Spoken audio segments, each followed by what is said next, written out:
जय श्री राधे कृष्ण। आप सभी का हमारे YouTube चैनल पे बहुत बहुत स्वागत है। आइए आज श्रीमद् भागवत गीता तृतीय अध्याय से कर्म योग का श्रवण करते हैं। श्रीमद् भागवत गीता में भगवान श्री कृष्ण ने कई सारे उपदेश दिए हैं जिससे कि मनुष्य अपने जीवन में सफलता को प्राप्त कर सकता है। जो भी सच्ची श्रद्धा के साथ इस भागवत गीता कर्म योग का श्रवण करते हैं, भगवान श्री कृष्ण की कृपा से उन्हें अनंत प्रकार के पुण्य फलों की प्राप्ति होती है। तो आइए सुनते हैं। भगवान श्री कृष्ण से अर्जुन बोले कि हे जनार्दन, यदि आपको कर्म की अपेक्षा ज्ञान श्रेष्ठ मान्य है तो फिर हे केशव, मुझे भयंकर कर्म में आप क्यों लगाते हो? आप मिले हुए वचनों से मेरी बुद्धि को मानो मोहित कर रहे हो। इसलिए उस एक बात को निश्चित करके कहिए जिससे कि मैं कल्याण को प्राप्त हो जाऊं। इस पर भगवान कृष्ण बोले कि हे पार्थ, निष्पाप इस लोक में दो प्रकार की निष्ठा मेरे द्वारा पहले कही गई है। उनमें से सांख्य योगियों की निष्ठा तो ज्ञान योग है। माया से उत्पन्न हुए संपूर्ण गुण ही गुणों में बरतते हैं, ऐसे समझकर तथा मन, इंद्रिय और शरीर द्वारा होने वाली संपूर्ण क्रियाओं में कर्तापन के अभिमान से रहित होकर सर्वव्यापी सच्चिदानंद घन परमात्मा में एक ही भाव से स्थित रहने का नाम ही ज्ञान योग है। इसी को संन्यास, सांख्य योग आदि नामों से भी जाना जाता है। और योगियों की निष्ठा कर्म योग से फल और आसक्ति को त्याग कर भगवद ज्ञान अनुसार केवल भगवदर्थ समत्व बुद्धि से कर्म करने का नाम निष्काम कर्म योग है। इसी को समत्व योग, बुद्धि योग, कर्म योग, तदर्थ कर्म, मदर्थ कर्म, मत कर्म आदि नामों से कहा गया है। मनुष्य न तो कर्मों का आरंभ किए बिना निष्कर्मता जिस अवस्था को प्राप्त हुए पुरुष के कर्म अकर्म हो जाते हैं, अर्थात फल उत्पन्न नहीं कर सकते, उस अवस्था का नाम निष्कर्मता है। यानी योग निष्ठा को प्राप्त होता है और न कर्मों में केवल त्याग मात्र से सिद्धि यानी सांख्य निष्ठा को ही प्राप्त होता है। निस्संदेह कोई भी मनुष्य किसी भी काल में क्षण मात्र भी बिना कर्म किए नहीं रहता, क्योंकि सारा मनुष्य समुदाय प्रकृति जनित गुणों द्वारा परवश हुआ कर्म करने के लिए बाध्य किया जाता है। जो मूढ़ व्यक्ति मनुष्य समस्त इंद्रियों को हठ पूर्वक ऊपर से रोककर मन से उन इंद्रियों के विषयों का चिंतन करता है, वह मिथ्याचारी अर्थात दंभी कहा जाता है।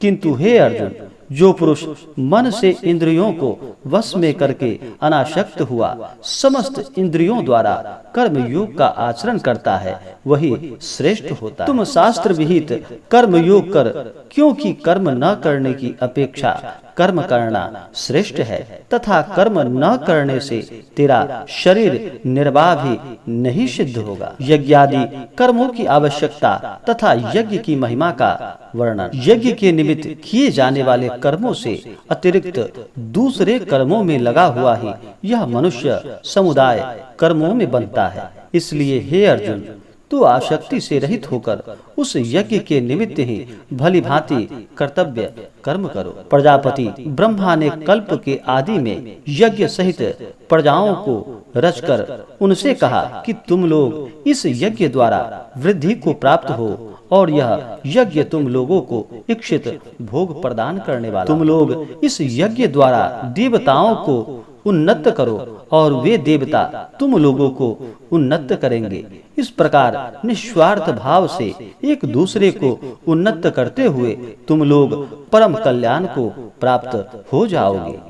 यज्ञ द्वारा बढ़ाए हुए देवता तुम लोगों को बिना मांगे ही इच्छित भोग निश्चय ही देते रहेंगे। इस प्रकार उन देवताओं द्वारा दिए हुए भोगों को जो पुरुष उनको बिना दिए स्वयं भोगता है, वह चोरी ही है। यज्ञ से बचे हुए अन्न को खाने वाले श्रेष्ठ पुरुष सब पापों से मुक्त हो जाते हैं, और जो पापी लोग अपना शरीर पोषण करने के लिए ही अन्न पकाते हैं, वे तो पाप को ही खाते हैं। संपूर्ण प्राणी अन्न से उत्पन्न होते हैं। अन्न की उत्पत्ति वृष्टि से होती है वृष्टि यज्ञ से होती है और यज्ञ विहित कर्मों से उत्पन्न होने वाला है। कर्म समुदाय को तू वेद से उत्पन्न और वेद को अविनाशी परमात्मा से उत्पन्न हुआ ज्ञान इसमें सिद्ध होता है कि सर्वव्यापी परम अक्षर परमात्मा सदा ही यज्ञ में प्रतिष्ठित रहते हैं। हे पार्थ, जो पुरुष इस लोक में इस प्रकार परंपरा से प्रचलित सृष्टि चक्र के अनुकूल नहीं बरतता, अर्थात अपने कर्तव्य का पालन नहीं करता, वह इंद्रियों द्वारा भोगों में रमण करने वाला पाप युक्त पुरुष व्यर्थ ही जीता है। ज्ञानवान और भगवान के लिए भी लोक संग्रहार्थ कर्मों की आवश्यकता, परंतु जो मनुष्य आत्मा में ही रमण करने वाला और आत्मा ही तृप्त तथा आत्मा में ही संतुष्ट हो, उसके लिए कोई कर्तव्य नहीं है। उस महापुरुष का भी इस विश्व में न तो कर्म करने से कोई प्रयोजन रहता है और न कर्मों के न करने से ही कोई प्रयोजन रहता है, तथा संपूर्ण प्राणियों में भी इसका किंचित मात्र भी स्वार्थ का संबंध नहीं रहता। इसलिए तू निरंतर आसक्ति से रहित होकर सदा कर्तव्य कर्म भलीभांति करते रहो, क्योंकि आसक्ति से रहित होकर कर्म करता हुआ मनुष्य परमात्मा को प्राप्त हो जाता है। जनकादि ज्ञानी जन भी आसक्ति रहित कर्म द्वारा ही परम सिद्धि को प्राप्त हुए थे।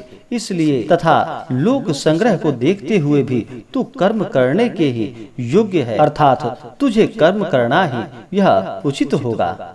श्रेष्ठ पुरुष जो आचरण करता है, अन्य पुरुष भी वैसा ही आचरण करते हैं।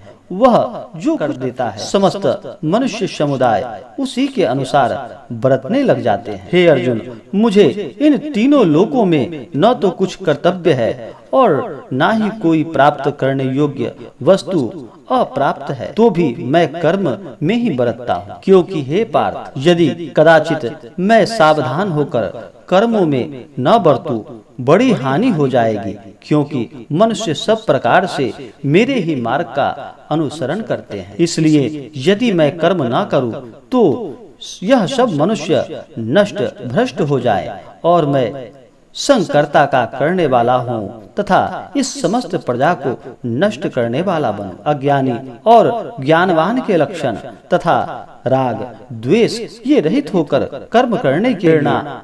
हे भारत, कर्म में आसक्त हुए अज्ञानी जन जिस प्रकार कर्म करते हैं, आसक्ति रहित विद्वान भी लोक संग्रह करना चाहते हुए भी उसी प्रकार कर्म करे।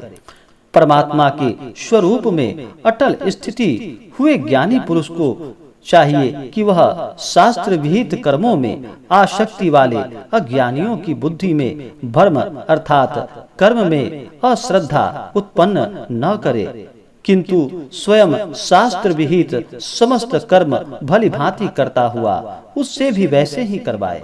वास्तव में संपूर्ण कर्म सब प्रकार से प्रकृति के गुणों द्वारा किए जाते हैं। जो भी जिनका अंतकरण अहंकार से मोहित हो रहा है, ऐसे अज्ञानी मैं करता हूँ ऐसा मानता है। परंतु हे महाबाहो, गुण विभाग और कर्म विभाग के तत्व को जानने वाला ज्ञान योगी संपूर्ण गुण ही गुणों में बरत रहे हैं ऐसा समझकर उसमें आसक्त नहीं होता।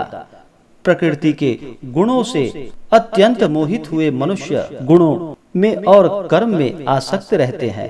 उन पूर्णतया न समझने वाले मंद बुद्धि अज्ञानियों को पूर्णतया जानने वाला ज्ञानी विचलित न करे। मुझे अंतर्यामी परमात्मा में लगे हुए चित्त द्वारा संपूर्ण कर्मों को मुझ में अर्पण करके आशा रहित, ममता रहित और संताप रहित होकर युद्ध कर। जो कोई मनुष्य दोष दृष्टि से रहित और श्रद्धा युक्त होकर मेरे इस मत का सदा अनुसरण करते हैं, वे भी संपूर्ण कर्मों से छूट जाते हैं। परंतु जो मनुष्य मुझ में दोषारोपण करते हुए मेरे इस मत का अनुसरण नहीं करते, उन मूर्खों को तू संपूर्ण ज्ञानों में मोहित और नष्ट हुए ही समझो। सभी प्राणी प्रकृति को प्राप्त होते हैं, अर्थात अपने स्वभाव के परवश हुए कर्म करते हैं।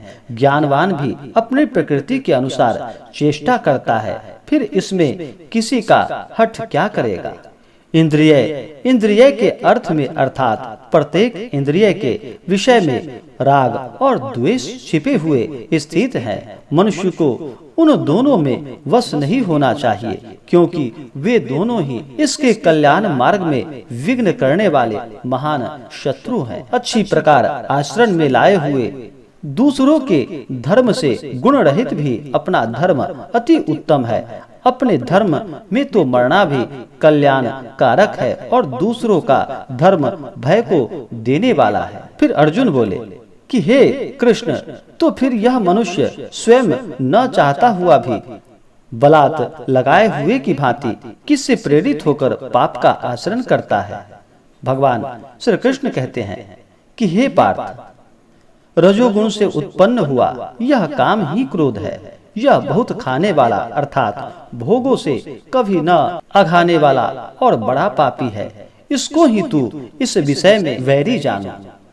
जिस प्रकार धुएं से अग्नि और मैल से दर्पण ढक जाता है तथा जिस प्रकार जेर के गर्भ ढका रहता है, वैसे ही उस काम द्वारा यह ज्ञान ढका रहता है। और हे अर्जुन, इस अग्नि के समान कभी न पूर्ण होने वाला काम रूप ज्ञानियों के नित्य वैरी द्वारा मनुष्य का ज्ञान ढका हुआ है।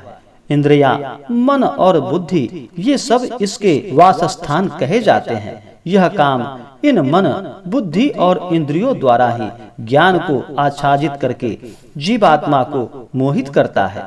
इसलिए हे अर्जुन, तू पहले इंद्रियों को वश में करके इस ज्ञान और विज्ञान का नाश करने वाला महान पापी काम को अवश्य ही बलपूर्वक मार डाला। इंद्रियों को स्थूल शरीर से यानी श्रेष्ठ, बलवान और सूक्ष्म कहते हैं। इन इंद्रियों से परे मन है और मन से परे बुद्धि है, और जो बुद्धि से भी अत्यंत परे है वह आत्मा है। इस प्रकार बुद्धि से पर अर्थात सूक्ष्म, बलवान और अत्यंत श्रेष्ठ आत्मा को जानकर और बुद्धि द्वारा मन को वश में करने को महाबाहो तू इस काम रूप दुर्जय शत्रु को मार डालो। तो बोलिए प्रेम से भगवान श्री कृष्ण की जय। तो यह थी श्रीमद् भागवत गीता तृतीय अध्याय 1 से लेकर के 43वें श्लोक तक आज आपने श्रवण किया। और फिर भागवत गीता से जुड़ी हुई और भी आगे के वीडियो में मैं आपको बताऊंगा। तब तक के लिए धन्यवाद। आशा करता हूं कि यह जानकारी आपको अच्छा लगा हो। ऐसे ही ज्ञानवर्धक जानकारियाँ की प्राप्ति के लिए हमारे इस चैनल को लाल बटन दबा करके सब्सक्राइब करें, साथ में बेल आइकन घंटी दबाएं ताकि मेरे वीडियो का नोटिफिकेशन आपके पास सबसे पहले पहुंचे। वीडियो को लाइक और अपने मित्रों तथा दोस्तों के साथ शेयर करें। सुखी रहें और स्वस्थ रहें। जय श्री राधे कृष्ण। धन्यवाद।